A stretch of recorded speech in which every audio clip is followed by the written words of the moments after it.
Hello everyone समस्त को मोर हृदय नमस्कार आउ मो चैनल को आपण मानक स्वागत जनाऊँगी। तो मो यूट्यूब चैनल को समस्ते लाइक करंतु देखंतु और सब्सक्राइब भी करंतु समस्ते देखंतु।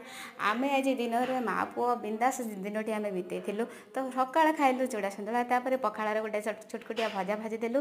तो लेंबू कंचा लंका लगेकी खाइदेलु पेटे पखाळ। तो तापर हमर घर बेलर रोषेई आज एते सुंदर रोषेई हेतिला। तो डाली सजना आ पोई जह्नी पकेकी शाग आ पोटल भजा। तो आराम से आज माँ पुओ पेटे भात खाई देथिलु। खाई सारिला परे मु टिके रिलैक्स हेली। हे सारिला परे मु पिठा करथिली। देखंतु मो घी पिठा छाणिछि। तो एटा को आरिसा पिठा भी कहते। तो आपण आड़े कौन कहते कमेंट रे निश्चय जनइबे। तो मो पिठा देखंतु केते सुंदर गोल गोल करके मु छाणी दउछि। तो छाणी सारिला परे मोर पिठा ऑलरेडी हे गला कंप्लीट। तो तापर मु आगे गरम गरम गोटे पिठा खाई देली।